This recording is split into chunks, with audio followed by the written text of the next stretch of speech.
علیکم السلام ورحمۃ اللہ۔ محترم لخمیر خان باڑمیر راجستھان سے یاد فرمایا، شکریہ۔ آپ نے سوال ارشاد فرمایا، مسجد میں موجود محراب کی ابتدا کب سے ہوئی اور اس کا مقصد کیا ہے؟ الجواب بعون الملک الوہاب۔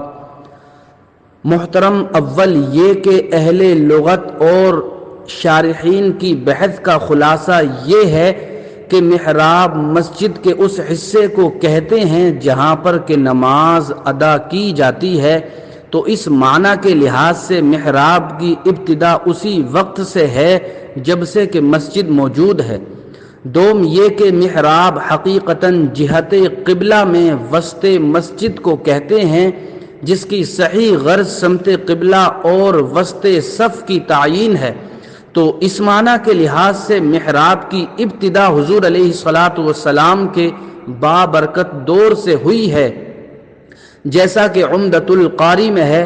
حافظ بدر الدین عینی رحمہ اللہ لکھتے ہیں، ذکر ابو البقاء ان جبریل علیہ الصلاۃ والسلام وضع محراب رسول اللہ صلی اللہ تعالی علیہ وسلم مسامۃ الکعبہ، وقیل كان ذلك بالمعائنة بأن كشف الحال وأزيلت الحوائل، فرأى رسول الله صلى الله تعالى عليه وسلم الكعبة فوضع قبلة مسجده عليها۔ عمدۃ القاری ترجمہ۔ اور ابو البقاء نے ذکر کیا ہے کہ جبریل علیہ السلام نے کعبہ کی سیدھ میں رسول اللہ صلی اللہ تعالی علیہ وسلم کے لیے محراب بنائی، اور کہا گیا ہے کہ یہ معائنے کے ذریعے ہوا، یعنی حضور علیہ الصلاۃ والسلام کے سامنے سے پردے ہٹا دیے گئے اور صحیح حال حضور علیہ السلام پر منکشف ہو گیا۔ پس حضور علیہ الصلاۃ والسلام نے کعبہ کو دیکھ کر اپنی مسجد کا قبلہ رخ متعین کیا۔ اس سے دو امر واضح ہوتے ہیں۔ اول یہ کہ محراب کی ضرورت تعیین قبلہ کے لیے ہے تاکہ محراب کو دیکھ کر نمازی اپنا قبلہ رخ متعین کر سکے۔ دوم یہ کہ جب سے مسجد نبوی کی تعمیر ہوئی اسی وقت سے محراب کا نشان بھی لگا دیا گیا، خواہ حضرت جبریل علیہ السلام نے اس کی نشاندہی کی ہو یا حضور علیہ الصلاۃ والسلام نے بذریعہ وحی خود ہی تجویز فرمائی ہو۔ الحاصل یہ کہ اس کا مقصد ہی تعیین قبلہ اور تعیین وسط صف و وسط مسجد ہے۔ اگر محراب وسط مسجد میں نہ ہو یا جہت قبلہ میں نہ ہو تو اس کی متابعت لازم نہیں، جیسا کہ آگرہ میں جو تاج محل موجود ہے، مسجد ثانی کی محراب جہت قبلہ میں نہیں، جیسا کہ بحر الرائق میں ہے، وفی فتاوی قاضی خان وجہت الکعبۃ تعرف بالدلیل والدلیل فی الامصار والقرى المحاریب التي نصبها الصحابة والتابعون رضی اللہ تعالی عنہم اجمعین، فعلینا اتباعهم في استقبال المحاریب المنصوبہ۔ ترجمہ۔ اور قبلہ کا رخ کسی علامت سے معلوم ہو سکتا ہے، اور شہروں اور آبادیوں میں قبلہ کی علامت وہ محرابیں ہیں جو صحابہ و تابعین رضی اللہ تعالی عنہم اجمعین نے بنائی، پس بنی ہوئی محرابوں میں ہم پر ان کی پیروی لازم ہے۔ یعنی یہ محرابیں جو مسلمانوں کی مسجدوں میں صحابہ و تابعین کے زمانے سے چلی آتی ہیں، دراصل قبلہ کا رخ متعین کرنے کے لیے ہیں، اور اوپر گزر چکا ہے کہ استقبال قبلہ ملت اسلامیہ کا شعار ہے، اور محراب جہت قبلہ کی علامت کے طور پر مسجد کا شعار ہے، اور اس سے امام کا وسط میں کھڑا ہونے اور صفوں کا درمیان بھی معلوم ہوتا ہے، جیسا کہ اعلیٰ حضرت علیہ الرحمہ نے محراب میں امام کے قیام سے متعلق تیجان الصواب فی قیام الامام فی المحراب نام سے ایک رسالہ تحریر فرمایا، جس میں اس حوالے سے سیر حاصل بحث موجود ہے، اس کا مطالعہ فرمائیں۔ البتہ یہ جوف دار نصف گنبد یا گنبد نما محراب جو آج کل مساجد میں قبلہ رخ دیوار قبلہ میں ہوا کرتی ہے، اس کی ابتدا کے بارے اعلیٰ حضرت تحریر فرماتے ہیں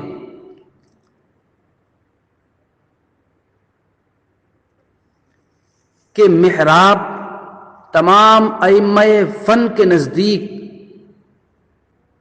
اس سے مراد وہ طاق نہیں جو دیوار قبلہ میں ہوتی ہے، بلکہ اس سے مراد وہ جگہ ہے جو وسط مسجد ہے۔ یہ طاق نما محراب پہلے نہیں تھی، بلکہ 88 ہجری سے پہلے مساجد قدیمہ میں اس کا وجود نہ ہوتا تھا۔ سب سے افضل مسجد مسجد حرام اس سے اب تک خالی ہے، اور نبی اکرم صلی اللہ تعالی علیہ وسلم کی ظاہری حیات خلفائے راشدین امیر معاویہ اور عبداللہ بن زمیر رضی اللہ تعالی عنہم کے دور میں مسجد نبوی میں صورت محراب نہیں تھی، بلکہ ولید بن عبد الملک مروانی نے اپنے دور امارت میں محراب بنایا، اور یہ تسلیم ہے کہ زینت کے علاوہ امام کی جگہ پر علامت کے طور پر محراب کا ہونا بہتر ہے، خصوصاً بڑی مساجد میں، تاکہ ہر دفعہ غور و فکر نہ کرنا پڑے اور رات کو بغیر روشنی کے امام کو پایا جا سکے۔ اور امام کے محراب میں سجدے کی وجہ سے مقتدیوں کو وسعت بھی مل جاتی ہے، تو جب محراب میں یہ مصالح تھے تو اس کا رواج ہو گیا اور تمام بلاد اسلامیہ میں یہ معروف ہوا۔ سمجھ آئی یہ بات؟ اور جیسا کہ وفاء الوفا اور شیخ محقق عبدالحق محدث دہلوی کی کتاب جذب القلوب وغیرہ ہما میں ایسا ہی مذکور ہے کہ ولید بن عبد الملک مروانی کے دور امارت میں جب عمر بن عبد العزیز کو مدینہ شریف کا گورنر بنایا گیا تو آپ نے اس محراب کی ابتدا فرمائی۔ یہ صحابہ و تابعین کا دور تھا، اور اس وقت سے آج تک مسجد میں محراب بنانا مسلمانوں کا شعار رہا ہے، جیسا کہ بحر الرائق میں ہے، وہی جو ہم ابھی اوپر بیان کر چکے۔ اور محترم، اگر اصولی بات کی جائے تو یہ طول ہو جائے گا جس کی یہاں گنجائش نہیں، پھر بھی کچھ ملاحظہ فرمائیں کہ لغت کا تعلق سماع سے ہے، یعنی جس لفظ کا معنی اہل لغت سے جو سنا گیا وہ اسی معنی میں مستعمل ہوگا۔ لغت میں قیاس نہیں کیا جاتا۔ لفظ حرب کے مادے میں 3 حرف ہیں، ہا را با، اور اس مادہ اشتقاق میں 3 ہی معنی پائے جاتے ہیں: سلب، رینگنے والے کیڑے، بعض مجالس و بیٹھک۔ پھر ان تینوں اصول سے مختلف معنوں کے لیے یہ مادہ استعمال ہوتا ہے۔ پہلے والے اشتقاق سلب سے جنگ، لڑائی اور بہادری کے لیے حرب استعمال ہوتا ہے، اور کیڑے اور رینگنے والے جانوروں وغیرہ کے لیے اسی مادے سے حربہ استعمال ہوتا ہے۔ اور اس مادے سے تیسرا لفظ محراب استعمال ہوتا ہے جو مجالس اور بیٹھک کے معنی میں ہے۔ پھر محراب کے مختلف معنی ہیں، لیکن ان سب میں بیٹھک اور مجلس والا معنی اس کے اندر موجود ہوگا۔ محراب کے چند معانی یہ ہیں: نمبر 1، کمرہ، بالا خانہ، گھر کی اچھی اور معزز جگہ، گھر کا صدر مقام یا ابتدائی حصہ جہاں معزز لوگ بیٹھتے ہیں۔ محل، مسجد یا مکان کی بلند جگہ، بادشاہ کی بیٹھک جہاں وہ تنہا بیٹھتا ہے۔